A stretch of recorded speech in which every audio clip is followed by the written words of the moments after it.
आज के लेक्चर में we are going to start chapter gravitation. Gravitation में हमें ग्रेविटेशन पढ़ने से पहले जो प्री कंटेंट पार्ट है वो basic information of gravitation, gravity force, calculus theory of gravitation and Newton laws of gravitational force, of attraction between the single bodies and the two bodies also. So अगर gravitation की introductory part में देखें तो हमें सबसे पहले इस concept को क्लियर होना चाहिए कि in the beginning stage ancient history में ग्रेविटेशन के ऊपर ग्रेविटेशन में दो थ्योरी इंपॉर्टेंट हुआ था, एक पॉलमी और एक थ्योरी जो कैप्लर्स ने दिया था और आर्यभट्ट ने। तो ग्रेविटेशन की थ्योरी के ऊपर, ग्रेविटेशन के कॉन्सेप्ट कि क्यों कोई भी चीज़, ये earth moves around the sun, sun moves around the earth, ये दोनों स्टेटमेंट में डिफरेंस ये है कि एक थ्योरी थी बिगिनिंग स्टेज में, उसका नाम था जियोसेंट्रिक थ्योरी, जियोसेंट्रिक थ्योरी। और फिर आया दूसरा theory heliocentric theory, heliocentric theory. ये जियोसेंट्रिक थ्योरी और हेलियोसेंट्रिक थ्योरी क्या है?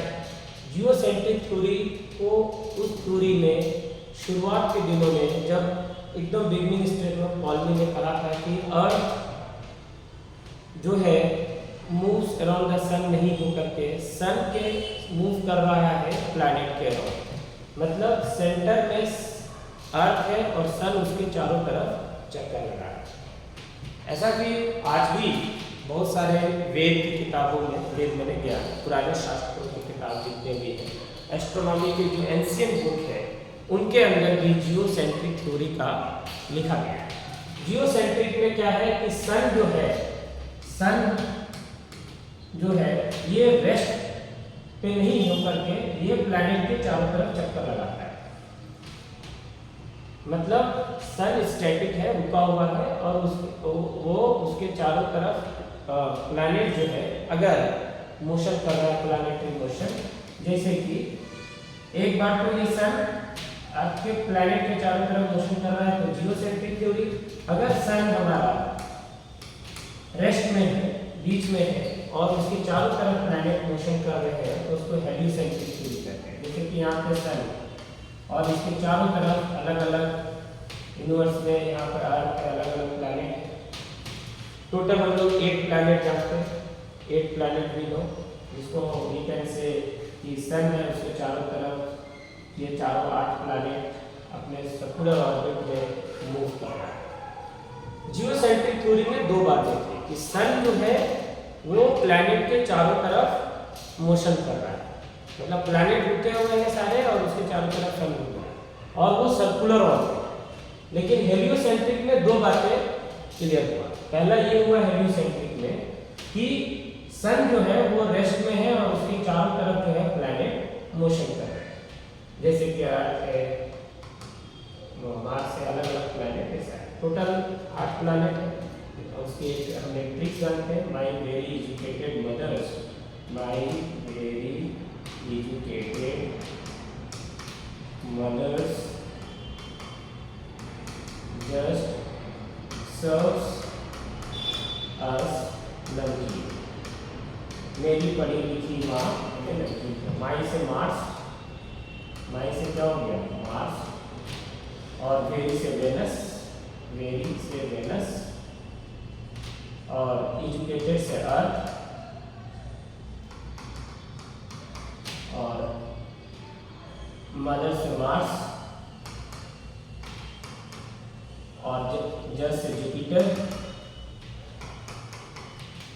और सर्व से सैटर्न, और मैन से नर्क्यूरी, नर्क्यूरी से नेपच्यून।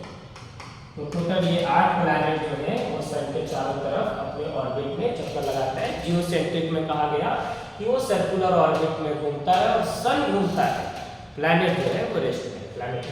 हेलियोसेंट्रिक में क्या कह रहे हैं हेलियोसेंट्रिक का कॉन्सेप्ट का सबसे अपडेट अभी जो एकदम परफेक्ट डिफिनीशन अगर किसी साइंटिस्ट ने दिया, हेलियोसेंट्रिक में जो महान साइंटिस्ट के नाम आते हैं उसमें आर्यभट्ट भी है जिन्होंने सबसे पहले, और गैलीलियो ने जो एक स्टेटमेंट दिया था सबसे पहले कि earth moves around the sun.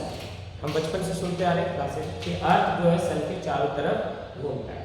Kepler's, यहाँ पे हेलियोसेंट्रिक में केपलर्स जो है उन्होंने बड़ा काम किया। केपलर्स मैथमेटिकली ये बात को प्रूफ किए कि अर्थ जो है वो सन के चारों अराउंड घूम रहा है, तो वो ऑर्बिट कैसा फॉलो कर रहा है, मतलब उनकी पाथ कैसी होगी। तो केपलर्स के अकॉर्डिंग अगर अर्थ सन के चारों तरफ घूम रहा है तो इलिप्टिकल ऑर्बिट फॉलो करेगा। विच ऑर्बिट? Elliptical orbit. दूसरा, केपलर्स ने कहा कि लॉज ऑफ एरिया, यानी एरियल वेलोसिटी से घूमेगा, एरियल वेलोसिटी। तीसरा जो कॉन्सेप्ट है इनका, लॉज ऑफ टाइम पीरियड दिया। ये मॉडर्न ग्रेविटेशन में हेलियोसेंट्रिक थ्योरी को डिफाइन करने के लिए केपलर्स ने ये तीनों लॉ दिए। जियोसेंट्रिक में पॉल्मी का नाम आता है, बहुत एंशिएंट में, जिन्होंने ये बात, अब तो कोई भी नहीं मानता मोस्टली किसी भी किताब में, सिर्फ थ्योरेटिकल है कि अर्थ जो है वो रुका हुआ है और उसके चारों तरफ सन चक्कर लगा रहा है।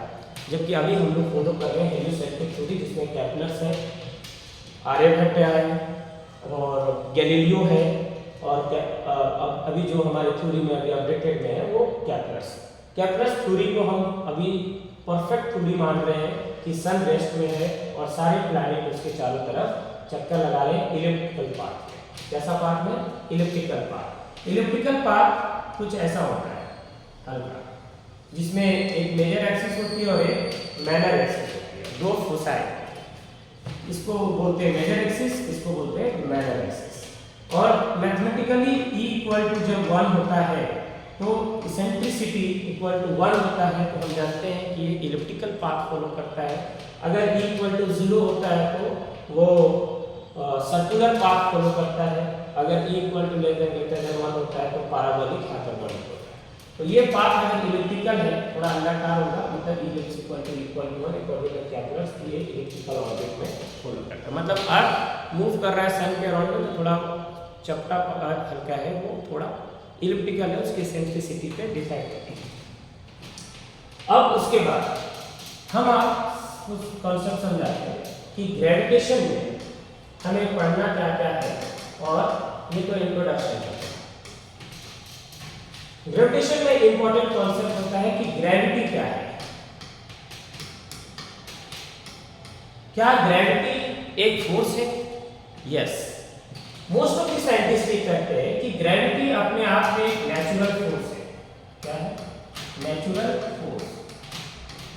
लेकिन आइंस्टाइन की थ्योरी ऑफ रिलेटिविटी के अकॉर्डिंग अगर ग्रेविटी फोर्स है नहीं है, उनका मानना था कि ग्रेविटी एक इफेक्ट है जो एक फैब्रिक कर्व पाथ को फॉलो कर रहा है।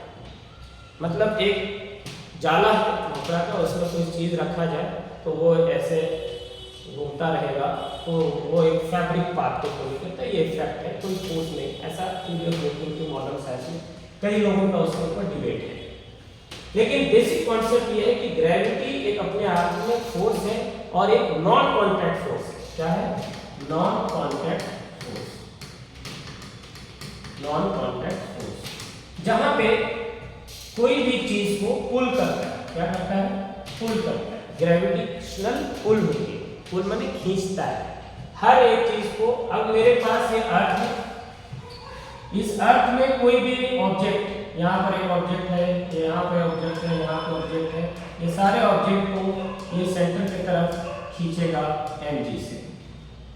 mg फोर्स से इसको क्या करेगा? खींचेगा। ये सारे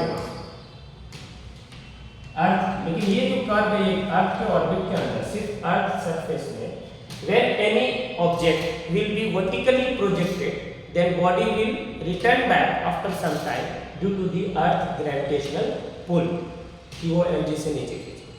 यानी अगर न्यूटन के सर के ऊपर वो जो एप्पल गिरा था और वहां से उन्होंने एक लॉ दिया था, Newton laws of gravitation, Newton laws of gravitation, जहां पे ग्रेविटेशन समझो बेसिक कॉन्सेप्ट। यहां पर अगर अर्थ का ये एरिया है, इसमें अर्थ ग्रेविटेशनल फील्ड है, वहां पे हर चीज को mg से किसी भी चीज को खींच रहा है ग्रेविटी फोर्स, जहां पे g is always constant 9.8 metre per second square, इसकी एक्सेलरेशन ड्यू टू ग्रेविटी। अब सवाल ये उठता है कि सर ये अर्थ के ऊपर mg से खींच रहा है तो मून पे क्या mg से ही कोई भी चीज नीचे गिरेगा? Yes, F equal to mg से ही गिरेगा, बट g का वैल्यू वहां पे 6 गुना क्या हो जाएगा? घट जाएगा 6 टाइम, तो 1.37 मीटर पर सेकंड अराउंड इसकी वैल्यू है g की वहां पे। तो g के वैल्यू चेंज हो जाएगा, अलग अलग प्लैनेट में g का value acceleration due to gravity की वैल्यू क्या हो जाती है? चेंज हो जाती है। एग्जांपल को देखो, यहाँ पे एक इंसान है और इसका नाम है राहुल और इसकी वेट जो है 60 केजी। कितना है? 60 केजी। तो अगर इस 60 केजी का इंसान नीचे गिरेगा इस अर्थ में राहुल, तो इसकी F इक्वल टू कितना ग्रेविटी फोर्स लगेगा? mg वेट के बराबर, तो इस कितना हो जाएगा? 60 × 10 मतलब 600 न्यूटन। तो इसकी नॉर्मल रिएक्शन फोर्स कितना? 600 न्यूटन से नीचे गिरेगा। लेकिन यही इंसान अगर मून पे जा करके छत से नीचे कूदेगा यानी पुल करेगा, ग्रेविटी से गिरेगा नीचे, तो वो उसका 6 गुना बढ़ जाएगा, तो 100 न्यूटन से नीचे गिरेगा। मान लो कि मेरा वेट 60 केजी, तो मैं 60 केजी से मेरे को छत से नीचे ढकेल दो, 600 न्यूटन से हम नीचे चले गए। लेकिन मून के ऊपर जाकर हमको कोई नीचे ढकेलेगा तो हम 100 न्यूटन से नीचे जाएंगे, मतलब धीरे धीरे, क्योंकि g का वैल्यू वहां 6 गुना क्या है? कम है। तो हर एक प्लैनेट का एक्सेलरेशन ड्यू टू ग्रेविटी, ये जो g है वो अलग अलग है। तो न्यूटन लॉज ऑफ ग्रेविटेशन में F इक्वल टू mg, ये जो है conservative force F equal mass into gravity, जो वेट के फार्मूला के बराबर है। वेट का फार्मूला भी है for the single mass, but concept ध्यान से देखना, F इक्वल टू mg, जब कोई एक मास मेरे पास ये, इसको मैंने गिराया mg से गिरा, mass into acceleration due to gravity जिसकी वेट। बट अगर मैं कौन सवाल करूं कि earth moves around the sun, earth moves around the sun, ये मेरे पास ऐसे अगर आ जाए कि ये हमारे पास सन है और इसके चारों तरफ अर्थ जो है, अर्थ रोटेट कर रहा है, तो अर्थ मूव्स अराउंड द सन, तो सन का अपना एक मास होगा m1 और अर्थ का भी अपना मास m2, दोनों का अलग अलग मास है। हमको वी नो दैट कि मास ऑफ द सन अर्थ कितना होता है? अर्थ का वेट होता है मास of the earth, mass of the अर्थ कितना होता है? 6 × 10⁻24 kg, और सन का मास कितना है? 6 × 10⁻30 kg, मतलब मास ऑफ द सन क्या है? ज्यादा है। यही रीजन है कि किसी भी एटम में न्यूक्लियस है, वहां पे प्रोटॉन है, मास ऑफ द प्रोटॉन, उसके चारों तरफ फ्री इलेक्ट्रॉन घूमता रहता है। क्वेश्चन ये हो सकता है कि मास ऑफ द इलेक्ट्रॉन ही क्यों घूमेगा? मास ऑफ द प्रोटॉन क्यों नहीं घूम सकता है? स्टैटिक में रेस्ट ये क्यों? क्योंकि मास of the proton is 1.67 × 10⁻27 kg and mass of the electron is 9.31 × 10⁻31 kg। तो मास ऑफ द इलेक्ट्रॉन कम है in comparison to the mass of the proton. जिसके पास जितनी ताकत है उसके चारों तरफ सब घूमते रहता है, जैसे नेता है उसके चारों तरफ सब लोग घूमते रहते हैं, जिसकी ताकत ज्यादा है वो सेंटर पे रहता है, उसके चारों तरफ घूमते रहता है। तो सन का मास ज्यादा है, अर्थ का मास कम है, इसीलिए अर्थ जो है सन के चारों तरफ इलिप्टिकल पाथ में घूम रहा है।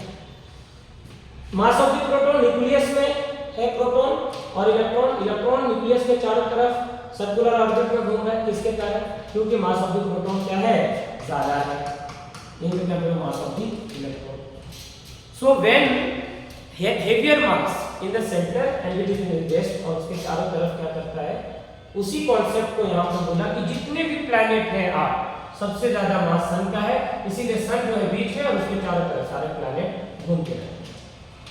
तो ये सन जो है, अर्थ है, एक दूसरे को कोई ताकत हो जिसके वजह से अर्थ सन के अपने ऑर्बिट पे, फिक्स ऑर्बिट पे घूम रहा है। तो वो कौन सा ताकत है, which type of force that can be experience that earth is always moves around the sun, क्यों? तो इसके मतलब इसमें इन दोनों के बीच में कुछ रिलेशन है, ये प्रोटॉन और इलेक्ट्रॉन के बीच में कुछ रिलेशन है कि दोनों अपने ऑर्बिट को ही घूम रहा है। इसके पीछे रीजन होगा कि इसके बीच में, दोनों के बीच में कोई स्ट्रॉन्ग फोर्स लग रहा होगा। This strong force is called gravitational force of attraction. That is the concept of gravitational force of attraction. Gravitational force of attraction between these two masses. Attraction between these two masses. इन दोनों masses के बीच में, product of masses के बीच में एक gravitational force of attraction लगा होगा, जिसके कारण अर्थ हर दिन सन के पूरे ऑर्बिट को 365 दिन में कंप्लीट ऑर्बिट अपने ऑर्बिट पर करता है, डबल करके एक fix gravitational force of attraction act कर रहा है। सो यहाँ पे कॉन्सेप्ट में यहाँ पे है Newton laws of gravitational force of attraction. Newton laws of gravitational force of attraction. Newton laws of gravitational force of attraction. यहाँ पे हमने क्या देखा कि Newton laws of gravitational force of attraction में कि अगर Newton laws of gravitational force of attraction कि अगर एक मास है, जस्ट इमेजिन करो ये मास m1 और एक दूसरा मास है ये m2, इन दोनों के बीच में एक फोर्स एक्सपीरियंस होगा और इन दोनों के बीच में डिस्टेंस मान लो r है। तो न्यूटन अपने स्टेटमेंट में बोल रहे हैं कि the force of attraction between these product of the masses is directly proportional to each other and inversely proportional to the square of the distance between them. मतलब दो मास, हेवियर मास के बीच में अगर ग्रेविटेशनल फोर्स ऑफ अट्रैक्शन का law क्या है, the force of attraction, statement देखो, the force of attraction, the force of attraction, the force of attraction between two product of these two product of the masses, these two product of the masses, product of the masses, these masses is directly proportional to, is directly proportional to the, proportional to the square of the distance, square of the distance between them, and inversely proportional to, inversely proportional to, inversely proportional to the, and inversely proportional to the square of the distance between them. Okay. The force of attraction between these two product of the masses is directly proportional to the each other. Oh, sorry, directly proportional to each other. Proportional to each other and directly proportional to each other. Directly proportional to each other. Directly proportional to each other and inversely proportional to square of the distance between them. Mass is directly proportional to each other and inversely proportional to square of the distance between them, and the square of the distance between them. मतलब f is directly proportional to m1 m2 upon f is inversely proportional to r square. When combining both, f is directly proportional to m1 m2 upon r square. When we remove the proportionality, there is a constant that is F equal to G m1 m2 upon r square. ये important law होता है कि दो mass के बीच में laws of attraction, that is F equal to G m1 m2 upon r square. So आगे देखो, अगर मैं देखूं यहाँ पे F equal to G m1 m2 upon r square.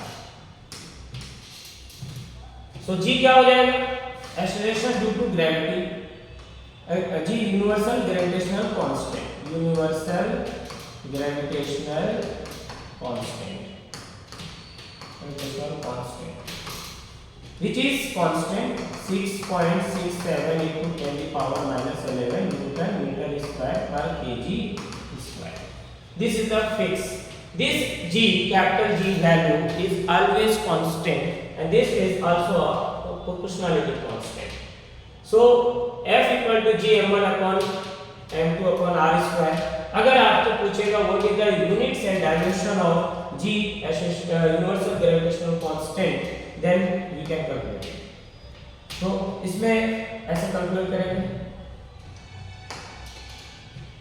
अगर मुझे इसका G का डायमेंशन निकालने बोला, डायमेंशन एंड यूनिट्स, तो यहां से क्रॉस मल्टीप्लिकेशन कर लो. So G m square upon f r square. So G equal to what? f r square by m square. तो फोर्स का न्यूटन, डिस्टेंस का मीटर स्क्वायर और मास का kg स्क्वायर. तो क्या हो गया? Newton metre square per kg square. जैसा ही है. अगर डायमेंशन निकालना है तो फोर्स का मास into acceleration m into l पर माइनस 2 इनटू डिस्टेंस का l स्क्वायर अपॉन मास का m स्क्वायर. तो अगर इसकी डायमेंशन भी m स्क्वायर ऊपर चला जाएगा तो m1 m पर माइनस 1, ये l स्क्वायर है l व्हाट l3 t पर minus 2. So this is the dimension of acceleration due to gravity in this case. Newton metre square per kg square m1 पर minus 1 l3 t पर minus 1. So ये हो गया इसका basic कि जब कोई भी दो मास के बीच में ग्रेविटेशनल फोर्स ऑफ अट्रैक्शन लगेगा तो रिलेशन आएगा F equal to G m1 upon m2 upon r square. अब इन दोनों के बीच का केसेस देखें. हमने यहाँ पे अभी फोर्स के दो फार्मूले देखे. एक formula F equal to ma contact force के लिए, दूसरा F इक्वल टू mg, तीसरा F इक्वल टू दो मास के बीच में लगने वाला तो G m1 m2 upon r square. इसके साथ एक रिलेशन आता है कि अगर F इक्वल टू mg और F equal to gm square दोनों को इक्वेट कर दें, सो F इक्वल टू, मान लो ये F equal to f dash, so F equal to mg और F equal to G m square upon r square. So m से एक m cancel out. So what we can get G equal to G m upon r square.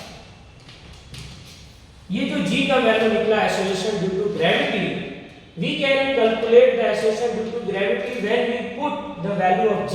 ये जो capital G का value है 6.67 into 10 to the power 6.67 into 10 minus 11 और mass of the earth 6 into 10 to the power 24 kg और radius of the earth 6 into 6.4 into 10 to the power 6 metre.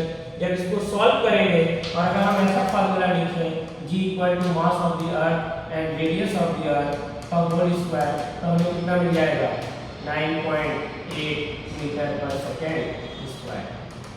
तो अगर हम मास of the अर्थ के यहाँ पर मास ऑफ द मून कर दें, रेडियस ऑफ द मून कर देंगे, तो स्मॉल g जो एक्सेलरेशन ड्यू टू मून पे जो लगेगा 1.367 वो कैलकुलेट हो जाएगा.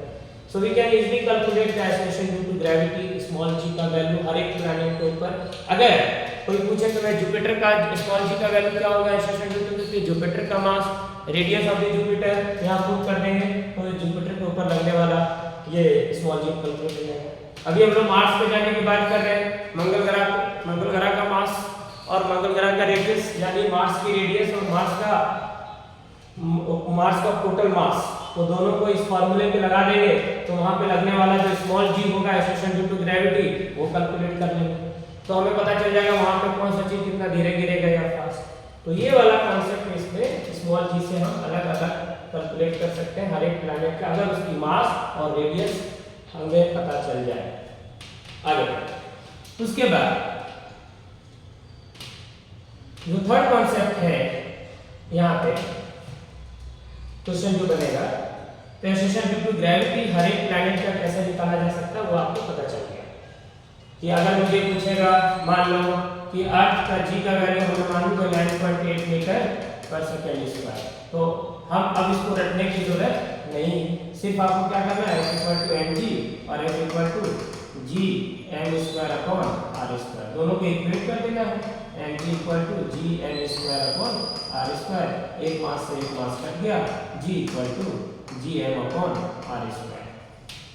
अब यहाँ पे क्या कर देंगे, मास ऑफ द अर्थ पुट कर देंगे, मास ऑफ द अर्थ कितना है 6 × 10⁻24 kg, mass of radius of the earth equal to 6.4 × 10⁻6 metre. Then we put it, हम यहाँ पर पुट कर देते हैं g का वैल्यू, कैपिटल G कितना 6.67 × 10⁻−11 Newton metre square per kg square. तो ये पुट कर दो, g का value 6.67 × 10⁻−11 into mass of the earth 6 × 10⁻24 kg, radius of the earth r², 6.4 × 10�6 का होल स्क्वायर। जब इसको सॉल्व करेंगे तो आ जाएगा आपका 9.8 metre per second square around 10। तो g का वैल्यू निकल गया अर्थ के। इसी तरह मून के ऊपर निकाल सकते हैं, मार्स के ऊपर निकाल सकते हैं, सबके ऊपर सॉल्व किया जा सकता है। ओके, तो उसके बाद अगर हम देखा जाए तो हम लोग कैलकुलेट करते हैं कि दो टॉपिक इंपॉर्टेंट आ जाता है, एक आता है सैटेलाइट का और एक आता है स्केल वेलोसिटी। तो स्केल वेलोसिटी को पढ़ने से पहले आपको ऑर्बिटल वेलोसिटी अच्छे से पढ़ना चाहिए। ऑर्बिटल वेलोसिटी का कॉन्सेप्ट में हम ये देखते हैं कि जो सैटेलाइट है वो अर्थ के चारों ओर घूमते रहता है और हमें सिग्नल ट्रांसफर किया जाता है। सैटेलाइट एक ऐसा ऑब्जेक्ट जो अर्थ के चारों अराउंड ऑर्बिट पे घूमता रहता है। तो ऐसे सिचुएशन में जहां पे अगर g का वैल्यू वी कैन कैलकुलेट, अगर हम ऑर्बिटल वेलोसिटी की बात करें तो ऑर्बिटल वेलोसिटी वो का जो कंसेप्ट है तो √gm/r। सो √gm/r अगर हम लिखते हैं यहाँ पे सो r इक्वल टू √gr। तो ये जो ऑर्बिटल वेलोसिटी का जो स्पेस है, अगर कोई मैंने इस पेन को अर्थ के सरफेस से 35,000 किलोमीटर मतलब अराउंड इस पे कोई चीज हम एक बॉल को ऊपर फेंके 36,000 किलोमीटर तक अराउंड इसके अप्रॉक्स, तो उसके बाद यहाँ पर अर्थ का ऑर्बिट खत्म हो जाता है, वहाँ पे क्या लगने लगता है ऑर्बिटल वेलोसिटी और वो अपना ऑर्बिट पे घूमना शुरू हो जाता है। इसके वेलोसिटी का कॉन्सेप्ट क्या है कि जब when we have projected a body in a vertically projected body in a certain height with the fixed kinetic energy, then body will not return back after some time, it will completely escape। so उस समय escape velocity। तो orbital velocity निकालना पहले जरूरी है, और orbital velocity अगर आपको निकालना है तो आपको क्या करना है, kinetic energy equal to centripetal force का फॉर्मूला लगाना है। क्योंकि ये सैटेलाइट, मान लो कि यहाँ पे सैटेलाइट है और ये अर्थ के चारों तरफ घूम रहा है, तो सर्कुलर ऑर्बिट पे घूम रहा है, तो इसके ऊपर जो फोर्स लग रहा होगा mv²/r, और इसके ऊपर जो फोर्स दोनों के बीच अर्थ और सैटेलाइट के बीच का जो फोर्स लग रहा होगा वो क्या लग रहा होगा F=gm²/r। तो अगर हम centripetal force Fc equal to gravitational force of attraction को इक्वल कर देंगे, तो सेंट्रीपिटल फोर्स क्या हो जाता है mg²/r और सेंट्रीपिटल फोर्स gm²/r²।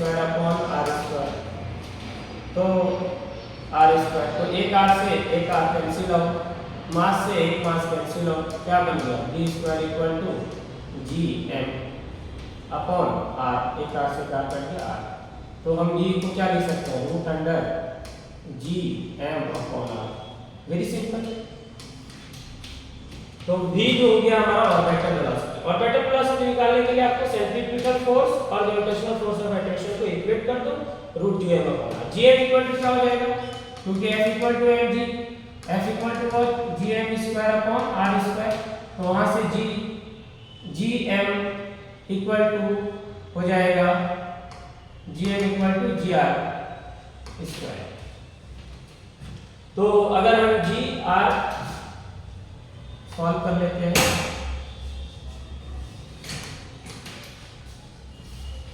तो यहां से जी एम इक्वल टू अगर हम जी आर स्क्वायर पुट करेंगे तो क्या हो जाएगा orbital velocity equal to root under G R square by R, तो एक आर से एक R cancel out, orbital velocity क्या हो जाएगा जी आर।